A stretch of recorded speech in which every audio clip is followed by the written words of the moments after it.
Do you have any cold open ideas? What? No.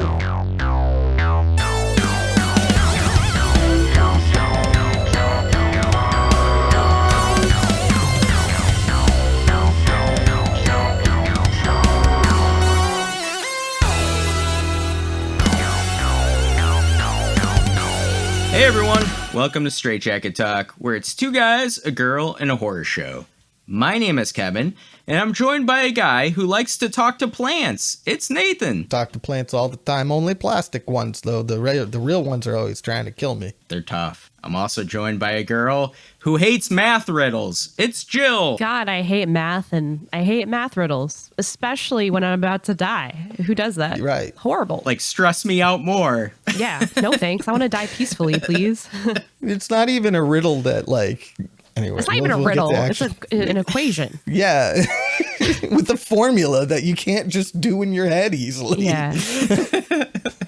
No thanks. Oh, man. We watched The Happening from 2008. It was written and directed by M. Night Shyamalan. This movie had a budget of $48 to $60 million. Do you know how much it made at the box office? I don't think it did well. Word of mouth spread pretty quick about this one. So I'm going to guess it made $27 million. Hear me out. I feel like M. Night kind of attracts a lot of people. And I heard that the marketing for this movie was good. So I feel like it drew in a lot of people. And then they found out it was a stinker when it was too late. It's pretty on point for his movies, I would say. So I'm going to say 78 million. Jill's the closest. The Happening made $163.4 million. I looked at that number and I was like, this is a lie, I think. But yeah. Nope. I wanted to know the budget so bad on this movie, but I knew we were going to play the budget game. So, and you can't look up the budget without finding out the box office. Numbers are right next to each other every time. But yeah. $45 to $60 million budget on this thing?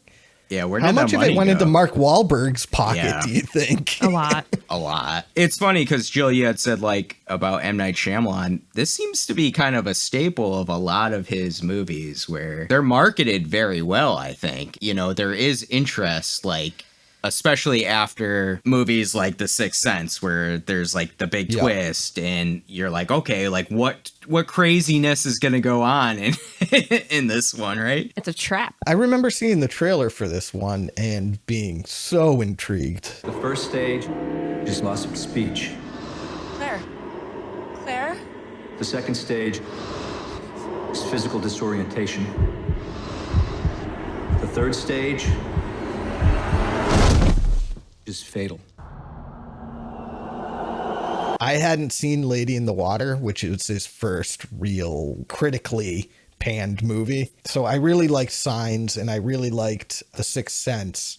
And then the trailer for this movie was incredible. I wanted to see it so bad. The lawnmower part was in there. It cut off before the lawnmower actually ran the dude over. And I was like, I gotta see this lawnmower thing. I gotta know what's going on. So the trailer did its job then. Oh, 100%. Yeah, I wanted to see it. I didn't end up seeing it in the theater because I heard before I spent my $20 about how it is. The Letterboxd rating is at a 2.1 out of 5, and currently it sits at a 17% on the thermometer. But what did we think of this movie? Before we go any further, if you could please hit the like and subscribe buttons, and also hit the notification bell, because when we have a new video, you'll be the first to know. Isn't that right, Nathan? Yes, it's a privilege. This was Nathan's pick for an episode.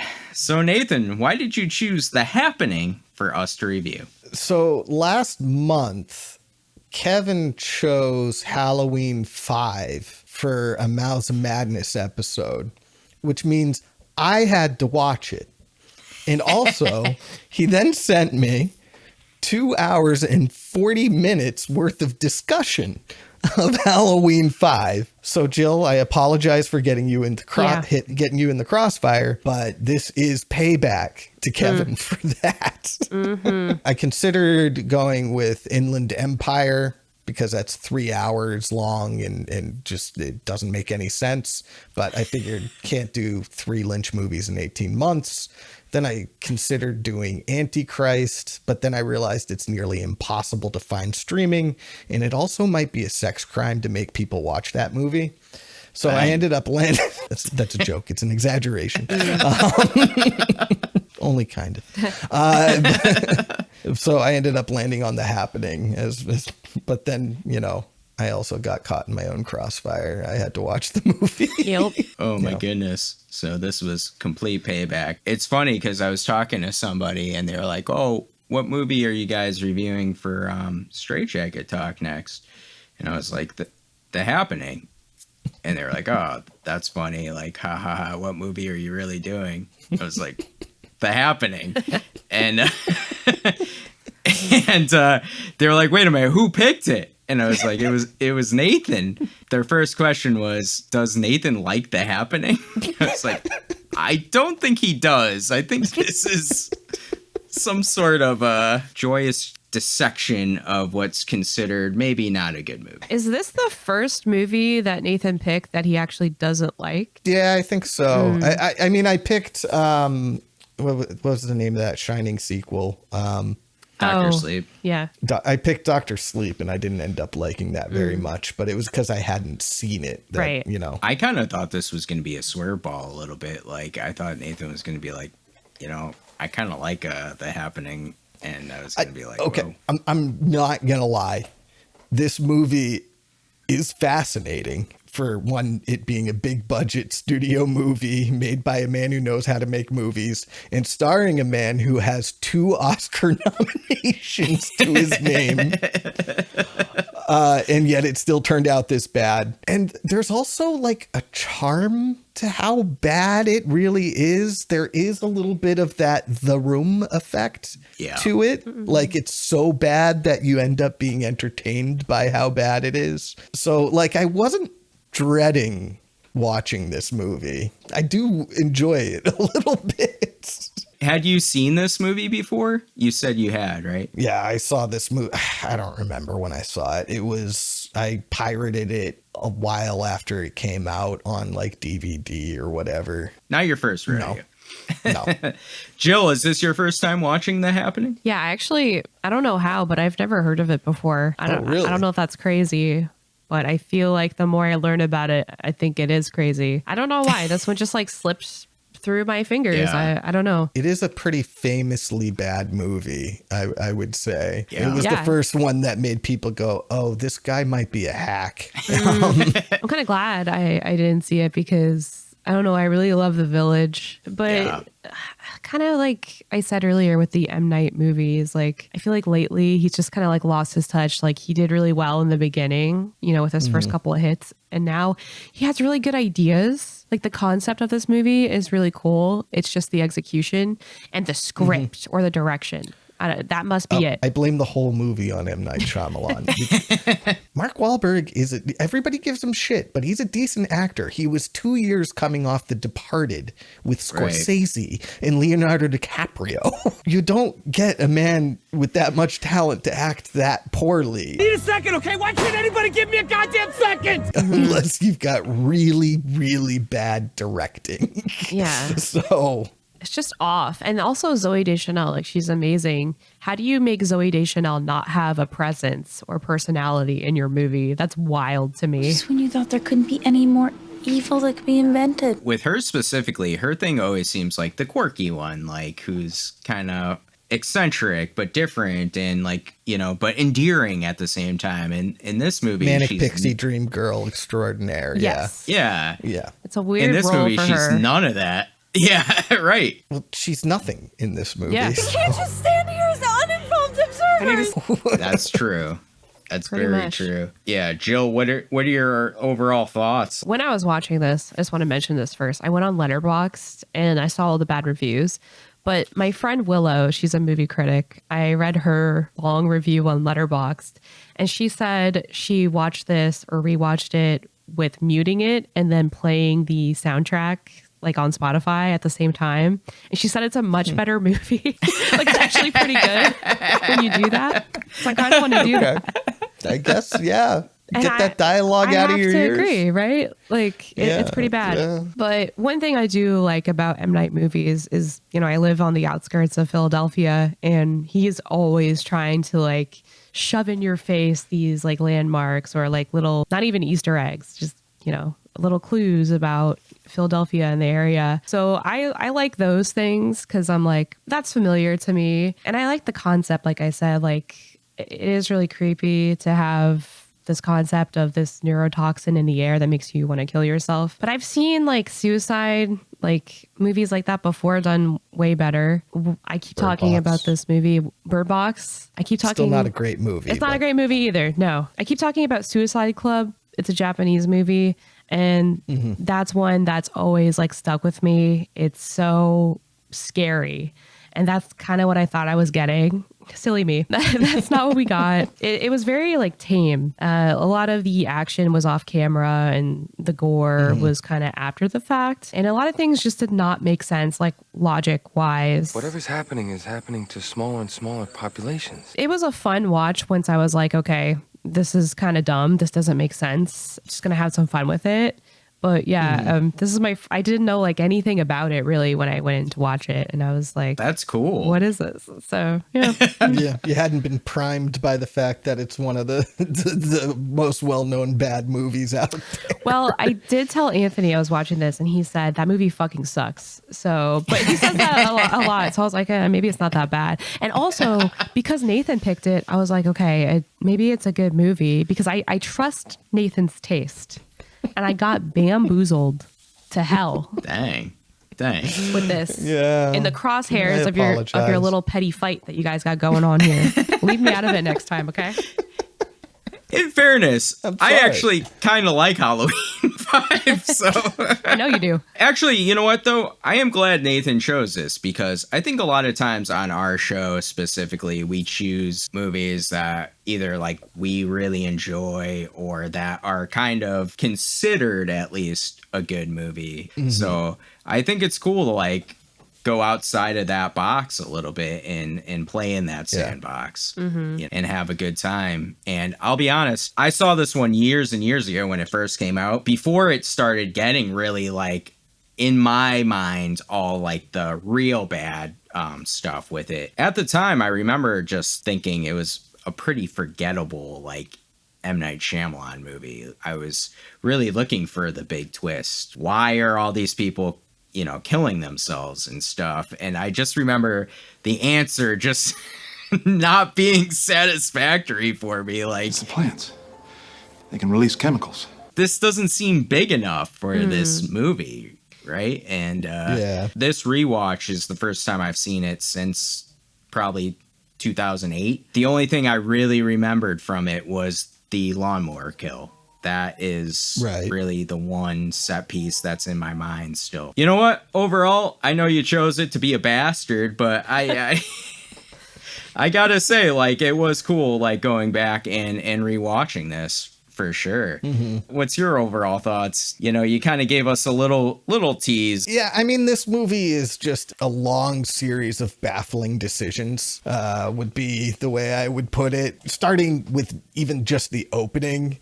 A woman goes, I forget what part I'm on. And the other woman's like, oh, well, you're on the part where the killers have to decide blah, blah, blah. And I'm sitting there thinking, she fucking reading it out loud? How would you know that? Yeah. Then she like looks out into the distance. Those people look like they're clawing at themselves. It's weird. Those people look like they're clawing at themselves. Is that blood? And then the camera cuts to not that.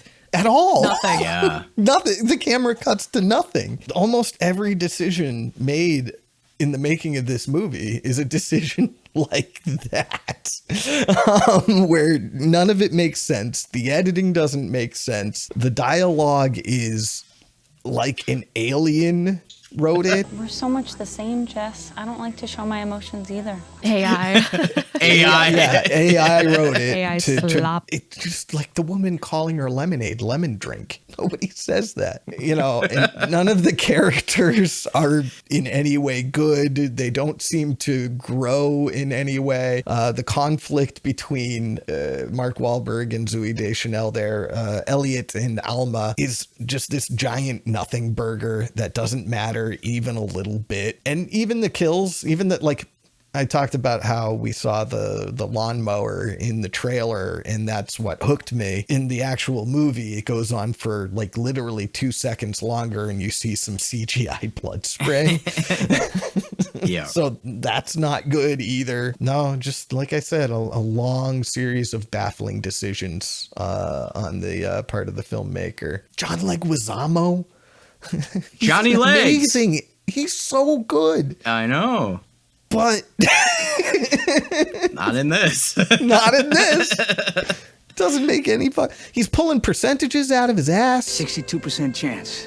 62% chance he hasn't even been hit. 62% chance that Philadelphia is not going to be hit. How do you know that? You just pulled that out of your ass. And why does he go to Princeton? Princeton is fucked. Why would you go back into that? That makes no sense. Especially leaving your daughter with, you know, a woman you hate. Hey, good. Why don't I'm really we... glad you chose to come.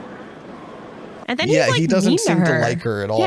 Yeah. When he leaves her with Zooey Deschanel or Alma, he makes that like backhanded comment to her. I got her, Don't Julie. take my daughter's hand unless you mean it.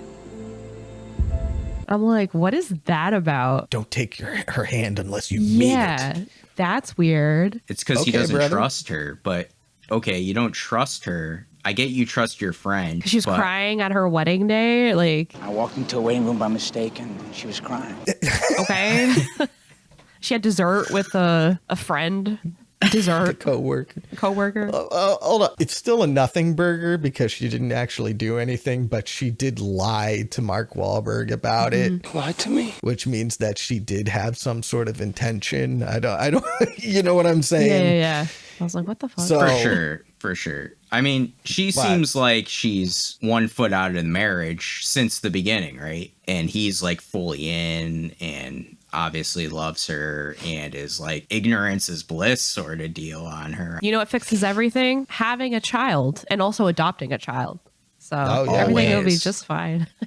Always. Oh, yeah. But for sure. the problem is, you know, they're trying to set up Mark Wahlberg, Elliot, as like he's a good father. Look at how he is with the little girl, right? The older kids he's with, though, he doesn't protect them at all. He's like, No, you didn't give a shit about them. fuck them. They Yeah. get their heads blown off. That's their own fault. Honestly, That was funny. they got what they got. Open up, you pussies. We're asking for food for a little girl. Listen, we just want some food for a little girl, you pussies! No! What the fuck does that have to do with me, brother? Get out of That's here. also weird. Like, don't they also need food? Why is it? like, Yes. what?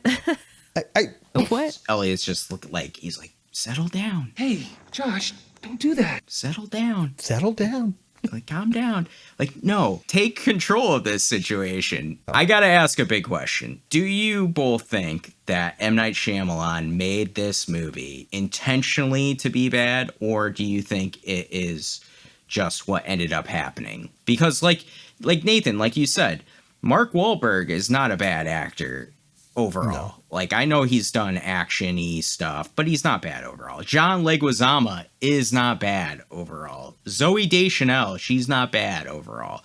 But in this, it's horrendous. It's not just their lines, in my opinion. It's how they're delivering them, how they feel emotionless. I don't know. It's the script.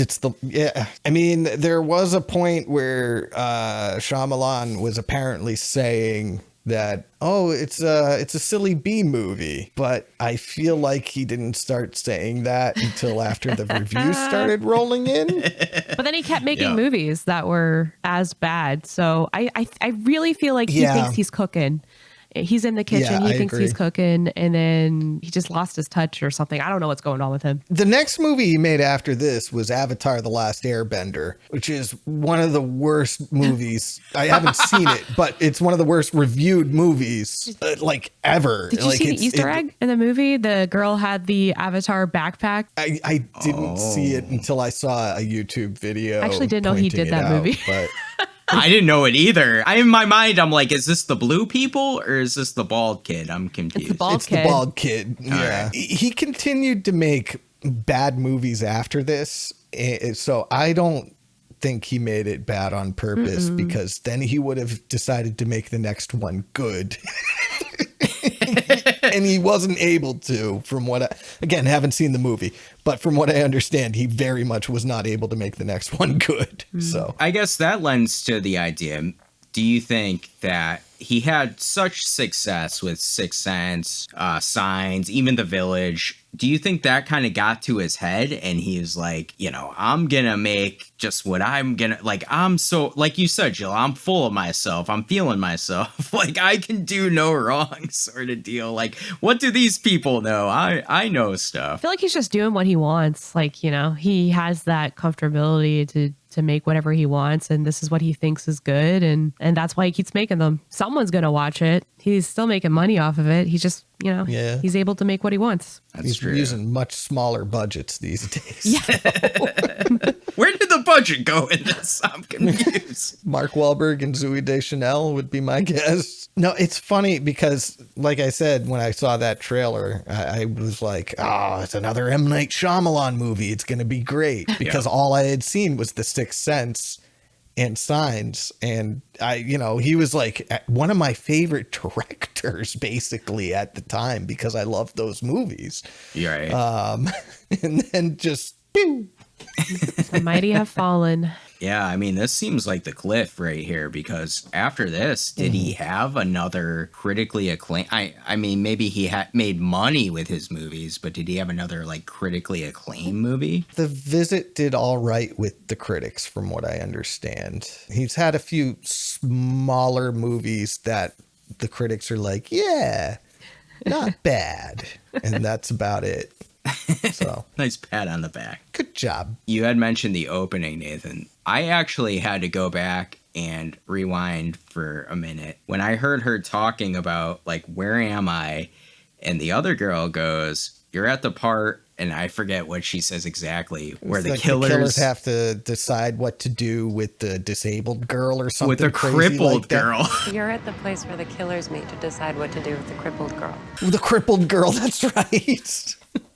Because I was like, did I just hear that right? So I had to rewind. I'm like, what are we doing here? What is this?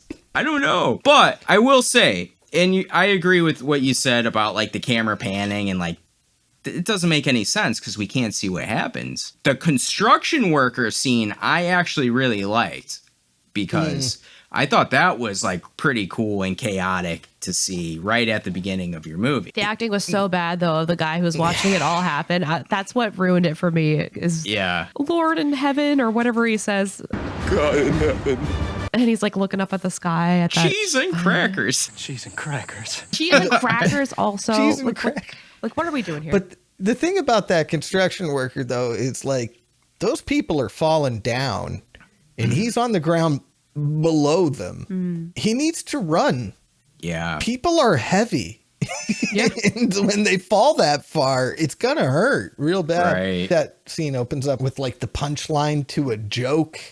And you can't imagine what the setup could possibly ever be. Big guy says, no, man. Mine says, welcome to Jamaica. Have a nice day. Have a nice day. And everybody's laughing as if that could possibly be the punchline to a funny joke. Nah. No. Nah. I just thought visually it was pretty cool idea. No, Like it, to open, like, it was. you know.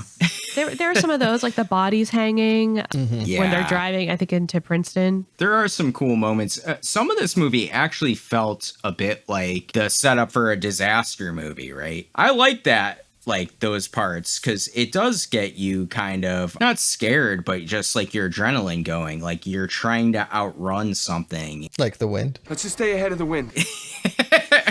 In this, it happened to be the wind, but it had that disaster feel because you have to get along with people, and how do human or separate, and how do humans interact with each other and stuff like that. So some of that, like, I kind of wanted to see more of, but we just really only got 5 minutes of screen time with that, and it was like, let's go to some old lady's house. You lost? Who's crazy. And part of that too is like the logic of whatever was happening with the plants didn't really make sense either, because then they had to separate, but then it would just like target like one person. But also, okay, here's my biggest beef, okay? This starts out in Central Park, right? Huge, giant, sprawling park, so much vegetation. The next major place it hits, I guess, is Philadelphia. Rittenhouse Square is like the tiniest park. It has like 5 trees in it. Why the hell is that like the next target? I was so confused. I mean, is there a bigger park in Philly? That would have been a better choice. But there's other cities with bigger parks, like on the way. Well, he wanted it to be in Philly. He's shoving Pennsylvania down the audience's throat. He really is. But it's look it up. It's the tiniest park. It's like laughable. Well, it doesn't really make sense that it would start in any city at all, to be honest with you. Where I'm at probably has more trees than Central Park in New York. Within a mile of me, so I don't know how big Central Park is, but you know what I'm trying to say. Wait a second. Maybe it's because the New Yorkers pissed the trees off, and then people in Philly pissed the trees off. That's what I was thinking too, where it's like you're going with these quote unquote meaner cities sort of deal, where there's more negativity. Being miserable and treating other people like dirt is every New Yorker's God-given right. And so that's why you have this happening. It's kind of like the Ghostbusters 2 thing, right? Where Ghostbusters 2 slime. Yeah. Reacts to negativity. Yeah. Except this is the plants who the plants are using the wind as a catalyst. Also, why didn't the botanist people live if they're the ones who are like nice to plants and the trees, and they start using that tactic like near the third quarter of the movie? How come they like died? He likes hot dogs too much. Hot dogs get a bad rap. They got a cool shape. They got protein. You got the mustard. Got the mustard. He had to go. That guy was like great value Nick Cage. I don't know who the actor was, but he reminded me of Nick Cage. He's a pretty famous character actor. He's been in a lot of things, yeah. What else has he been in? So I think off the top of my head, I remember him from Dr. Quinn, Medicine Woman. Got to get the council together right away. I got a right to a speedy trial. I read about that in the Gazette. What? Yeah, what? Hey. I haven't seen that kid. That kid. I haven't seen that show since I was like 9 years old. That's a banger show.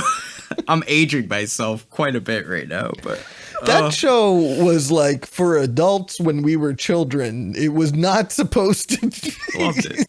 Jane Seymour. I mean, Dr. Quinn was hot. I'm not gonna lie. You know. Yeah, no, Jill, you're right. You know, he was the plant guy. He was the nursery grower. The other question I have too, right? Elliot is a teacher, and what does he teach? Science. Come on, buddy. Take an interest in science. He's just a science teacher. I guess they did separate out the sciences in high school, didn't they? There wasn't just a science class. It depends, I guess, on your school. Because we had like biology class and chemistry. We didn't have just science. In middle school, we just had science class. That was just all the sciences, you know. I thought this movie was going to try to tie in his profession to what's going on, too. They tried. I'd be scientific, douchebag. Identify the variables. They really tried hard. Let me explain what's going on, blah, blah, blah. Okay. But all he did was overhear the nursery grower say it, and he was like, yeah, you're right. Yeah, maybe it is the plants. So why the fuck? Why give him... I don't get it. I like the nursery people. They were my favorite characters, honestly, in the whole thing. Oh, yeah. They're funny. We've got those binoculars from when you were spying on the neighbors. You got binoculars in the back from when you were spying on our neighbors. Yes. Another baffling line, though, because all she had to say was, we have binoculars back there. She didn't have to reveal the embarrassing part of why there's binoculars in the car. But she does anyway, for no reason. You know what, too? He doesn't seem like an angry man, like he would be spying for angry purposes. So to me, it lends to a sexual purpose, which is even a voyeur. Weirder. Yeah. Or just nosy. You think they're eating hot dogs over there, you know? You like hot dogs, right? Eating hot dogs and... That went on for a while, too. Like the hot dog thing. And then he asked Alma if she likes hot dogs or something. I'm like, why are we still talking about the hot dogs? We're in the middle of a crisis. And her response is so odd, too. Yeah. You like hot dogs, don't you? She's just like, no. She doesn't really speak. No, Yeah. What's that about? Neither does Mark Wahlberg, actually, now that I think about it. You like hot dogs, don't you? And he's like, just say words, man. There's a big portion of this movie where I was yelling at the screen for him to talk. And it was specifically when they go to Mrs. Jones' house and she's on her porch and she's doing all the talking. You lost? There ain't nothing around here for miles. Say something, dude. Say something. I suppose I should offer you supper. Yeah, the whole interaction with her is weird on their part. Also her part, but yeah. It's a combined effort. Like when he rings the bell and she's like, That's for Clement. He's a retriever. He's a retriever. Like, what? Who says that? It's a dog. And by the way, where's the dog? Yeah, we don't see the dog ever. Where's the dog? Yeah. So is that supposed to let us know as the audience she's a loon? No. There's no way he did that on purpose. Because then even later on when they're in her house, after she lets them in her house and basically offers to stay the night, then she's like, "Oh, you're talking about me. You're gonna steal my stuff." I hear you whispering, planning on stealing something. No, ma'am, we're not. You're gonna kill me in my sleep. No, ma'am. No. What? What? No. No. Also the doll. What's the doll about? The doll! How come he thinks that doll is her for so long? Like when he opens the door crack and just sees feet, I get it. But he has to walk all the way up and look that doll in the eyes. Mrs. Jones? Before he figures out it's not the old lady. It's not a realistic looking doll. Is this like M. Night trying to do horror, but failing? Just trying to throw horror elements in there and see what sticks, and nothing's sticking. Because it's all done poorly. Did she set up the doll as a decoy? But why? She has no motive to do anything. Nothing ever happens. She just flips the switch even before the toxins get to her. You need to leave. You all are gonna leave right now. There was a lot of rage in her when she delivered that. I bet it looks good without the sound. I bet it's good. I bet this whole thing is good without the sound. We got to try it. It might be. Yeah. I wonder if there's I know you said the soundtrack to this movie, but I wonder if you could put different albums over it. Yeah, or if some it just... Hans Zimmerman on there. Get some Dark Side of the Moon. There you go. Yeah. Fucking Wizard of Oz shit. And when they go to her house, then you get Rage Against the Machine as she's shaking her fist. Quit it now. Quit it now!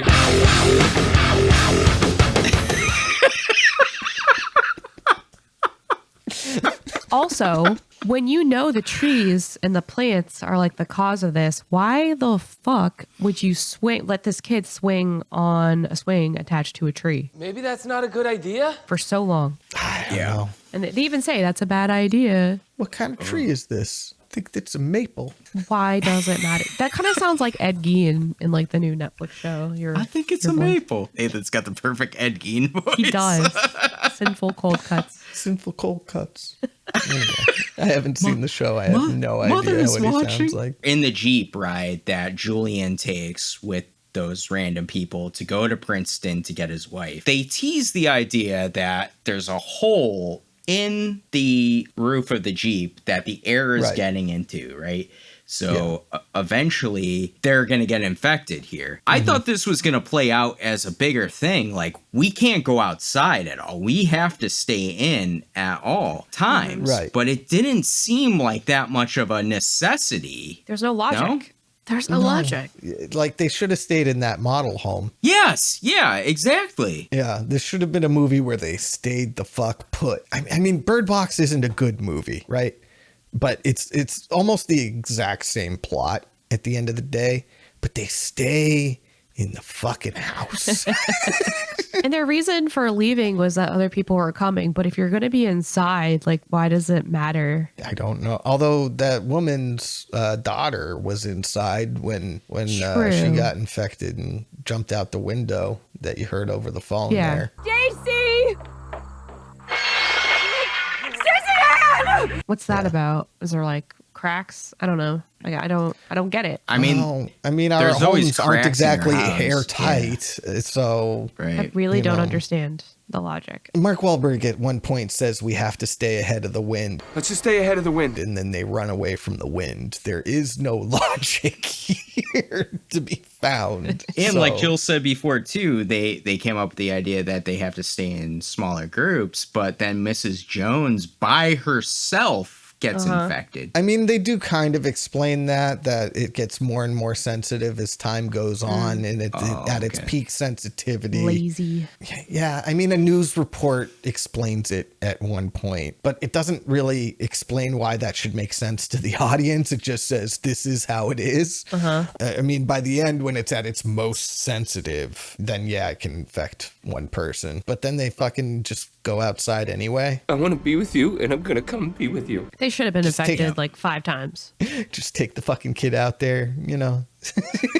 Like, at this point, we got nothing left to lose. Let's just we love each other, so we're just gonna infect this child. Oh my God. Again, not good parental figures here. Worst parents ever, in fact. Oh my goodness. I will say, first off, I'm stressed out when Julian's giving the math riddle. I'm gonna give you a math riddle, okay? To try to, I guess, put the attention on him or whatever. But looking at him, and he's sweating profusely, this was kind of good on his acting part, because he just looked a mess while he was doing this. That's because John Leguizamo is great.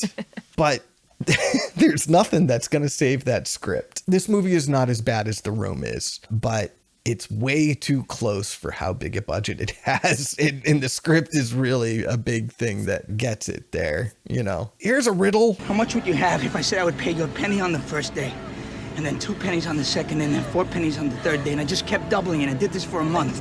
Calculate exponential growth in your fucking head. $30. It has to be $30. 30. It's 30. Higher. He could have said a lot fucking higher. You have over $10 million at the end of the month. It's over $10 million. You want to do another one? The driver of the car is like, nope. Want to hear another one?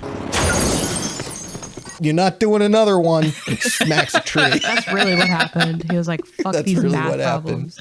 He's like, I've had enough math. We haven't been infected, but I've had enough math. I would too. Yep. I did like that scene where the Jeep cracked the tree, because it's again, like, I think one of the biggest things that this movie lacks are like these big set pieces and like big deaths and things like that, because I felt like they were teasing us a little bit with it. This could be terrorists, and they had the army guy. I was thinking we were going to get like a big scene where the army comes and they all get infected and like it's just chaos, you know what I mean? Yeah, because the army, they'd all be armed with automatic weapons. It would get nuts. Dang. Right. That would have been good. Yeah. That could have been good, yeah. Should have hired you, Kevin. I don't know if I could have done better than this, but I could have tried. Yes, you could have. So besides the script, besides the bad acting, is one of the biggest detriments of this movie overall kind of anticlimactic? I mean, I know there are like here or there like things that happen, but especially the ending felt very just... Well, it just ended. Yeah. The plants decided that they're not mad anymore, I guess. But they are, because they're going to do it in Paris. Yeah, but they're only mad at the French now. They pick a They're nationality. mad at the Americans. They figured it out, you know. Now they're mad at the French. I don't want to defend this movie at all, but they're like, oh, this was just a warning. So what's going to come next is like, I figured it would be like global. This was a prelude, a warning, like the first spot of a rash. But who fucking knows? Of course, that's another character just talking out of his ass too, though. Yeah. I've decided this is the warning, you know. Because I felt like that maybe was a tease too, because they did do the scene at the end where now Elliot and what's her name, Alma, are together and she's pregnant. Elliot's walking back towards her on the street. And I felt like there was a little tease there where he kind of paused for a second. And I was like, oh, like, is he infected? Right. But then they show him like going up to her and stuff. I felt like it would have been a better ending if they just paused on him and went to black. So it leaves the audience at least like, oh shit. Like this was just the beginning or whatever. He takes one step backwards and you're like, is he going to take another one? Fade to black. But this shows you that they're okay. How come he wasn't like at work? He's putting this girl on a bus. Shouldn't he be also at work if he's a teacher? I guess. I mean, he taught high school kids. So maybe the high school kids, they start school later than the elementary school kids. Now he's got to be super overprotective of Alma because she was banging Joey with the tiramisu. So we ate tiramisu together. That is it. He can't let her out of his sight now. It was just basically. dessert. It was just dessert. Oh.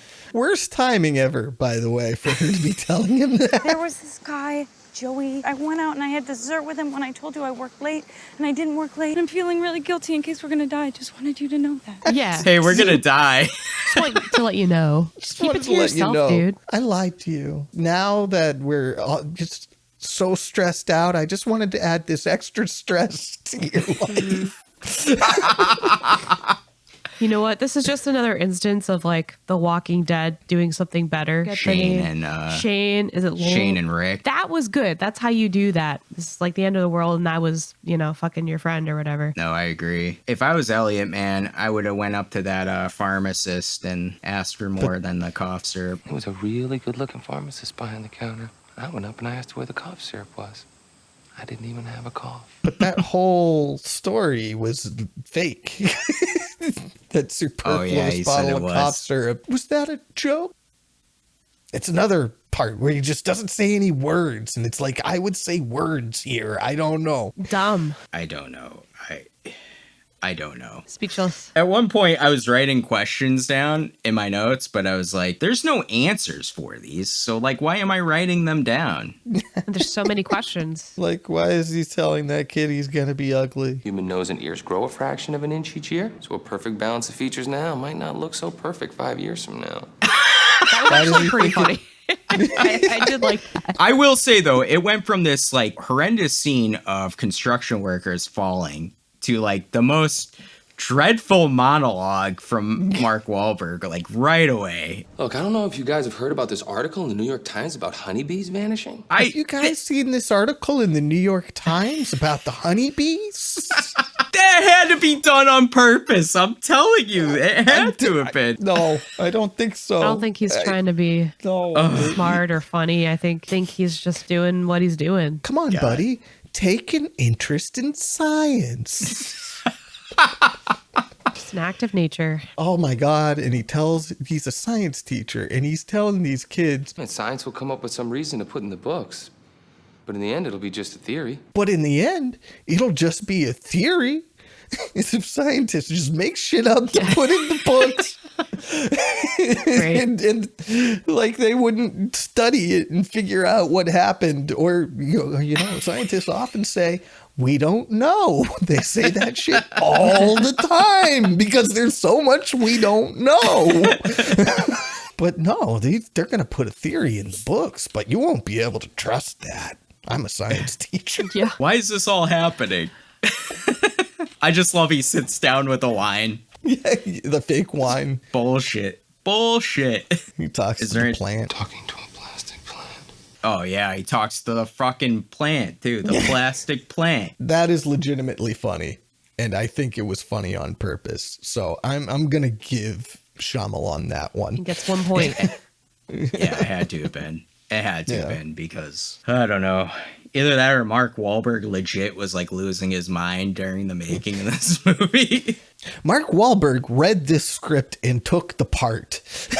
Like, you know how many people have to read the fucking script before this movie gets $48 to $60 million? That's But true. are you sure they weren't like, hey, here's $20 million to do this movie? And he was like, what script? I'm in. I don't know. Maybe he had faith in it just because, M. Night. Well, Shyamalan's name wasn't Mud yet. Exactly. This movie made his name Mud. It still made money. Yeah. There was a couple of really big budget movies he made after this. Oh, yeah. He did that After Earth movie with Jaden and Will Smith. This might have been the last M. Night Shyamalan movie I watched. I Really? didn't see Trap.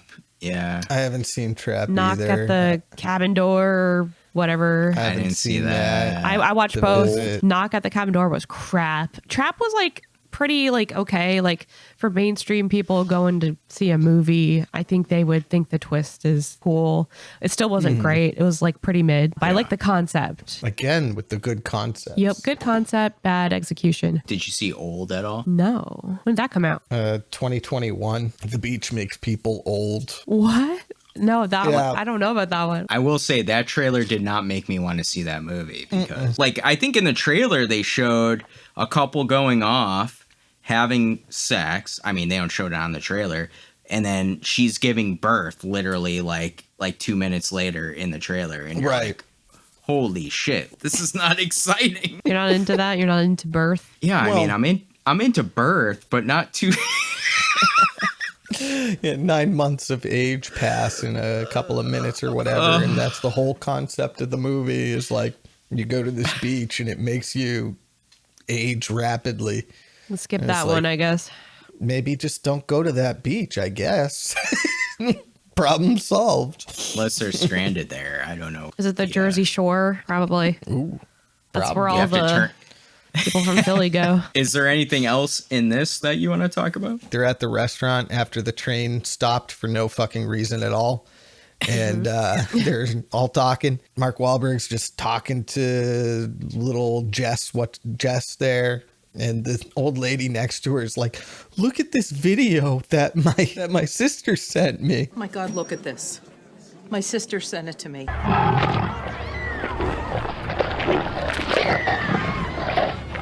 And it's like of a guy being ripped apart by a lion. And I'm Oh, sitting there yeah. thinking, could you imagine you're hanging out with like your friend's kid and like the grandma next to you is like, hey, you want to watch this like lively gore porn on my phone? At the Philadelphia Zoo, no less. Take a look at this shit. Can you believe it? Can you believe it? Yeah, I've got some beheadings on here too. If you want to watch that, some terrorist beheadings. You want to watch 2 Girls, 1 Cup? Oh, Just traumatize them no. young.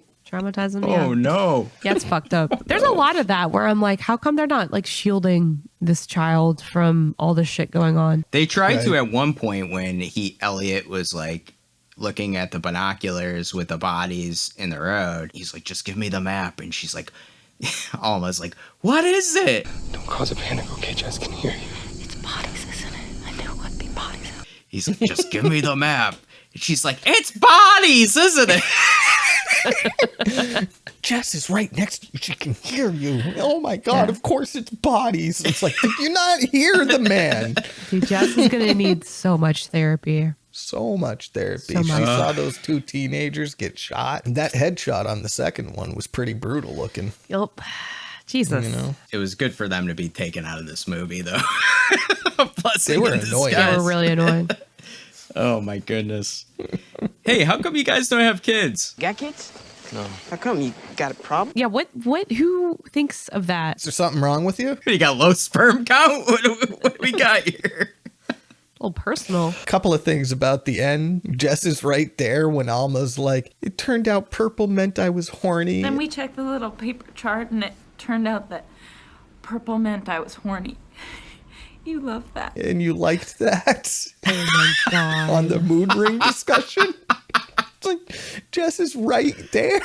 Why are you making therapy? No wonder why she didn't talk. When he's overhearing Alma and Jess in that shed thing, the slave house, whatever. She's like, oh, he's so tiny. He's so tiny. I didn't know frogs could be that tiny. And then it cuts to Alma holding a giant bullfrog. See, this movie should be camp. They should make it camp, and it would have been okay. That's why she went to meet Joey for the dessert. The tiramisu. It was just tiramisu. That's it. And then Never seen one so tiny. That's a lot of guilt bullfrog. for dessert, honestly. Yeah. Yeah, it is. It ain't right. I understand her feeling guilty, but it's not the kind of guilty that you profess to in a situation. She would need to, like, she would have to sleep with him. Yeah, it almost felt like he didn't want the character to be unlikable. So he's like, how do we have this conflict without her being... Well, I guess technically she shouldn't be lying to him about going out with like he was afraid to take it too far.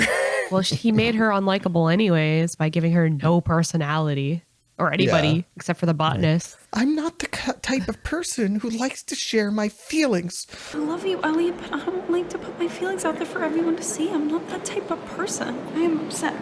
I'm upset.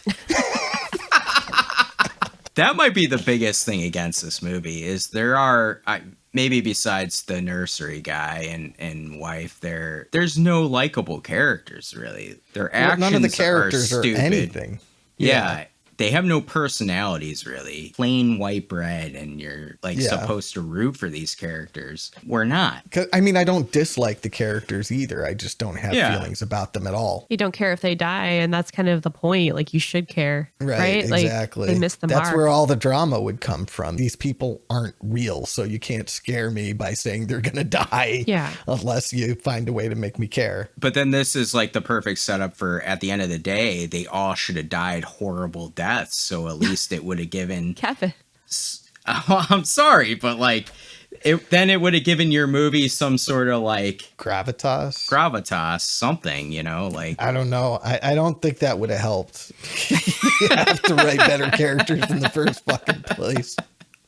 Well, yes, yeah, obviously, but I mean, I guess you could go camp horror and make it horrible deaths. This movie takes itself so seriously too, is the thing, and you'd have to rewrite the whole fucking script. That's the only way to make this movie better. Paper shredder. Yeah. Just like, it's either got to be camp and silly all the way through, not take itself seriously, or you have to fix everything. That's why the trees are mad. You know, they got killed to make this big ass shitty script. Oh. I think it's time for quote or kill. Oh, shit. We're going to give you our favorite quote in the movie, or our favorite kill in the movie, or both. My favorite kill is the lawnmower kill because it's really the one I remember. And Nathan, you're right. Like, it's really not that brutal. There is a much better, perfect one in the movie Sinister. I recommend checking that movie out. But for this movie, this was pretty good because it's what I remember. My line is, Mrs. Jones. Why are you eyeing my lemon drink? Yeah, what why? are we doing here? Yeah, why? Why is he eyeing her lemon drink? Why Probably thirsty. my lemon drink? We don't know why, because he doesn't say a fucking word. He doesn't say a damn thing. And he actually was eyeing her lemon drink too. Like, it focuses in on his face and his eyes go down like this. Like Jill said, he's thirsty. Dude, they've been walking for hours. All right, Nathan, how about you? My favorite kill is the lions in the Philadelphia Zoo. It was actually pretty brutal. Like, they tear off both of his arms, and there's people screaming in the background, although I'm not sure why those people aren't killing themselves as well at that point. Like, who's filming this video? And I also loved the element of, like, grandma showing some dude gore porn at a restaurant. That just cracks me up. And then my favorite line is Mrs. Jones says, Plan on murdering me in my sleep. What? No. What? No. And that's it. It's just so iconic, honestly, how badly that line was delivered. The least believable what no ever uttered. It's up there with "You're tearing me apart, Lisa." And oh my God. Garbage. It's in there with all of those lines. Yeah. Yeah. You know. God, his face too when he delivers it is just like. And she just leaves after that, right? She just that's she it. just turns around. That's it. That's all she had to say. I heard you whispering, thinking about stealing things. No, ma'am. No. What you got, Jill? I'm trying to find a favorite kill. I guess the very first one, when the lady takes out the like chopstick from her hair and like stabs herself in the neck, because I was like, I thought this was setting up a really good like gory movie, because that just kind of like gave me the shivers, like just seeing her like jab herself, and then that's all I got for the whole movie. So yeah. Well, at least it gave you something. Yeah. Love the taste of nothing. It's time for our letterbox rating. We're going to rate this movie from 1 to 5 stars. 5 is the really good looking pharmacist behind the counter. 1 is Mark Wahlberg's acting in this movie. I thought you were going to say 1 is Alma. Or take your pick. Interchangeably bad. It's the little girl. It's everybody. Nathan, start us off. Yeah, so this is one of those movies that for me, I either give 1 star to, or I give it an ironic 5.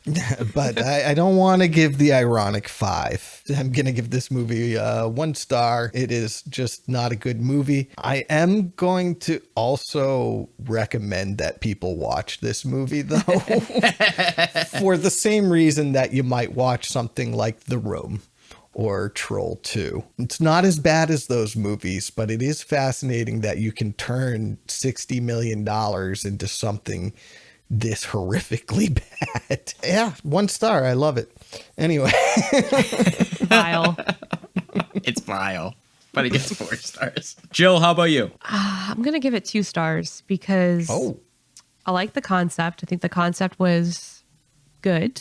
The other star is for the potential that this movie had. It was a fun watch in a way, you know, so I'll give it that. But it wasn't anything groundbreaking. Just wasn't a good movie. It's 2 stars. What about you, Kevin? Yeah, I'm gonna split the difference in both of you here. I'm gonna be at 1.5 stars. It's funny because on this show we did, me and Nathan did the Bunny Man Massacre. And I gave that movie a 1 star. I think this movie is just like a half hair better than that one. I started watching that the other day, by the way. Bunny Man Massacre? It autoplayed after. So I watched Screamboat and then, is it Mousetrap? Bunny Man fucking autoplayed afterwards? No, Mousetrap autoplayed after that. And then after that, the Bunny Man Massacre autoplayed after that. Did you watch it, though? The Bunny Man? Here and there. It actually didn't seem that bad, honestly. You weren't watching it that close. You'd have been so bored. If you don't pay attention to the boring parts, then yeah, I'm sure it's great. Yeah, and I think like we said in that review too, like the beginning of that like hooks you right away and is like really I saw the beginning, so that's probably first why. Scene's great. The beginning first 2 scenes are amazing, and then you're like, Where's that movie? If it had just been the beginning as a short film, that would have been a 5-star classic, honestly. Damn. Yeah. But then the rest of the movie happens. This movie, The Happening, it's weird. It's not like a horrible watch. It's not something that I just like dread watching or anything. It's just something I wouldn't rewatch. I probably wouldn't recommend unless you haven't seen it, and it's just one of those like, you have to see The Happening just to say you've seen it. I just think it's very anticlimactic. The acting's horrible, like we said. I don't really get anything out of this because there's really no real terrifying moments or anything, and like we said, all the characters suck. So I've had a tough week because on the Mouths of Madness podcast we reviewed Jason Goes to Hell. That was also a 1.5 star for me on my letterbox. So you know what, Kevin? Nathan got something out of this, and it was the satisfaction of watching you suffer. That is true. I suffered doubly this week for sure. On this one, I do feel like if you get friends together to make fun of it, You'd have a lot of fun. Yeah, there's a lot worse out there. It's not that bad. Yeah, I agree. I don't think this is the worst. I just don't think it's really even average. No, it's really bad. Before we end the episode, we want to let you all know what we've been up to lately. I just recently watched Weapons. Been meaning to watch this one. I thought it was pretty good. I don't think I liked it as much as a lot of other people. It definitely was intriguing and different. I liked the premise. I gave it 4 stars on my letterbox. I really recommend it. I think it is one of those that is cool to see, like for a newer horror movie. You know, you have some big stars like Josh Brolin, and like I said, I think the premise is kind of different. So it was a cool watch. I think Nathan, you would like this a lot. Yeah. It's on my list. I got to catch up with all the 2025 horror movies before 2025 ends. You got time. Yeah. Binge 'em. This should be at the top of your list, though. I think you really enjoy. Yeah. Logan, who hates historically horror movies with children and stuff, he really loved this. He thought it was like maybe his favorite horror movie of the year. So see, I love it when kids die in horror movies. I must go punch that baby. You gotta watch it. Yeah. I also watched Monster Squad for the first time ever. Have you guys seen it before? Yeah, what is it? I've never seen it before. It's a famous 80s movie where Dracula, Frankenstein, the Wolfman, they all get together and they're like in the real world and they're trying to be immortal and take over the world sort of deal. They are kind of met with this group of kids called the Monster Squad that take them on. It's like Goonies-esque type of thing with kids and stuff, but it is like a famous cult classic of the 80s, and I thought it was really good. I gave it 3.5 stars on my letterbox. It is fun. It feels very Steven Spielberg-esque too. It has some cool scenes, some funny scenes, some very timely scenes. This is like right out of the 80s. And last, I watched a movie called Pumpkinhead on Tubi from R.L. Stine, and I thought it was pretty good. I gave it 3 stars on my letterbox. I think I'd actually enjoy this more on rewatch because I couldn't fully pay attention to it, but it has like that R.L. Stine feel. It's perfect for spooky season. It might be a cool movie to introduce your like younger horror fan to. Ease them in. Yeah, for sure. Jill, you also watched Pumpkinhead, no? I was gonna say, did I tell you to watch that with your daughter? Yeah, Did you I didn't watch it with her? I didn't watch it with her. No. Okay. Yeah, we couldn't sync up. I gotcha. I also watched it, and I think I gave it 4 stars on Letterboxd. I really liked it. I thought it was like fun. It was delightful. It had a little bit of a cringy script in the beginning, but it makes up for it later with like the creature design. And they definitely have like a contortionist hired to do like the monster movement. I thought it was really good. Like you said, like very much classic R.L. Stine. The ending of Pumpkinhead is very R.L. Stine. Yes, it's so good. I really liked it. And like you said, it's really good if you want to introduce, kids to horror. That's why I suggest that you watch it with your daughter. I think it's part of their like haunting hour like series that they have. And I really like those too. They're definitely made for like younger kids, but I used to watch them when I babysat. So nice. It's a fun time. Good for the spooky season, right? I did a double feature. I watched Scary Stories to Tell in the Dark. It was my first time watching that. You guys familiar? I've never seen that. I've never seen it either. I read those books. I have the book. I just got it. There's like 3 of them, actually. Yep. The illustrations in the books traumatized me as a child. Yeah. They might traumatize me now. I mean, they're pretty nasty. Hold on, let's see what we can find here. We got this weird child. Yeah, it's just something about the art style. Not even all of them are even gory. I don't know. Yeah. It's just creepy, dude. It's just creepy. I watched it. Now I have to read the book. So I'm interested in reading the book. Also liked it. It was cool. The movie ties all of those together. I don't know if the book does that, but we shall see. No, it's a short stories. Okay. This one's kind of like Trick or Treat in a way. Like it finds like a common thread to like weave them all together. So I also watched Screamboat yesterday. That was okay. I give it 2.5 stars on Letterboxd. It just makes fun of Disney. It's like a parody. It also makes fun of like New York. It's fun, but it's also not great. And then on Halloween night, I put on Evil Dead 2. I put on The Shining, and I put on Rocky Horror Picture Show. So that was a good little lineup. And then for books, I read We All Rot Eventually by Mia Ballard. It's very short. It's just a little horror novella, and it reminded me of The Neon Demon. If you guys are familiar with that movie, it's one of my favorites. Seen it. It's really good. It's about, well, this book also is about this girl who moves to LA to, become famous, but then she basically becomes a serial killer. And then I don't have the physical book, but I read another book by her on my Kindle. It's called Sugar. Same thing. It's a girl who's like really messed up and a serial killer. So that's really good. So sweet. Her books are really messed up. Like, I'm questioning myself reading this after. But yeah, that's what I've been up to. Nathan, what have you been up to? Well, we're at it again. Yeah. Criterion had another flash sale. Let's go. First one I bought was a movie called Paris, Texas. It came highly recommended by David Lynch. I'll let you know when I've seen it. Perfect. The second one I bought is a 4K. It's called Blood Simple. It is the Coen brothers' first movie. I've already talked about it on the show.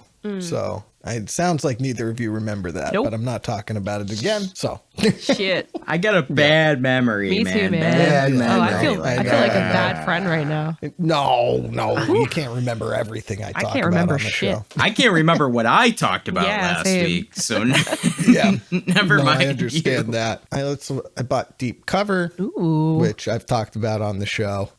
Beautiful movie, neo-noir. Highly recommend it. And then these last two were also blind buys, but I've actually seen them, so I can talk about them.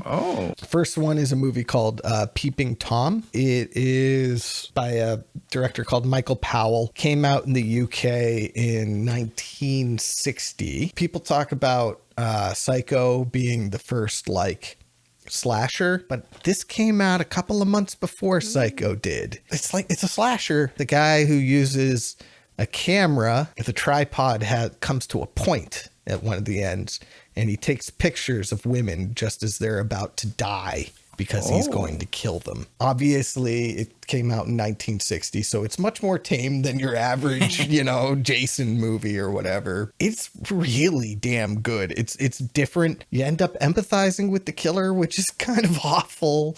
Like, he's got a love interest, and you root for the two crazy kids to make it. I highly recommend seeing Peeping Tom if you get a chance. And then I bought A History of Violence by David Cronenberg. This is one of his non-horror flicks. It's more like a mob story. There's still gore in there because, it's a Cronenberg movie. Got to have some gore.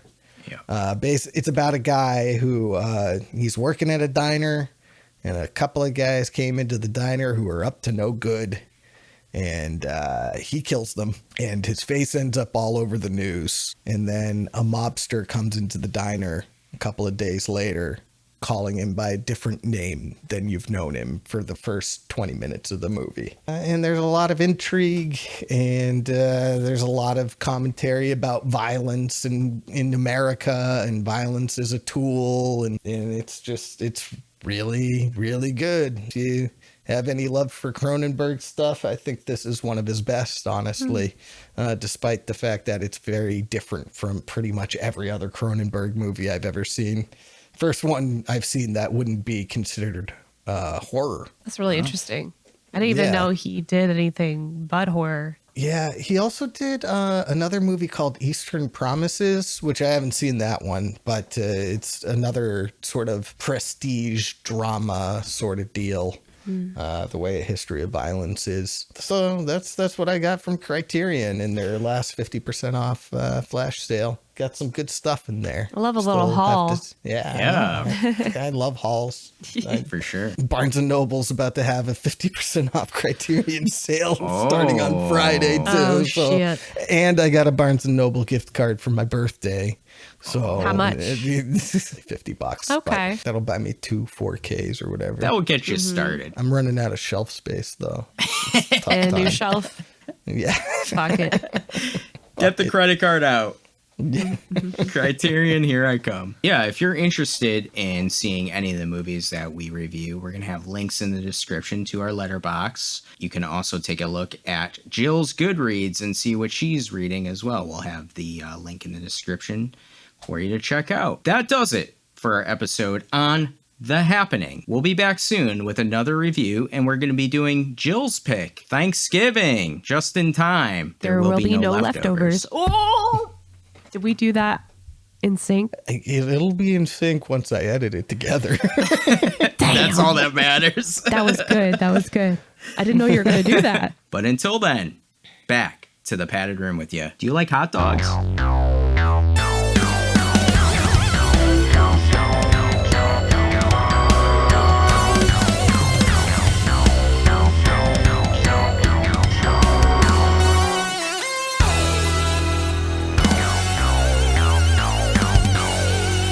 Leftover hot dogs and leftover hot dog water.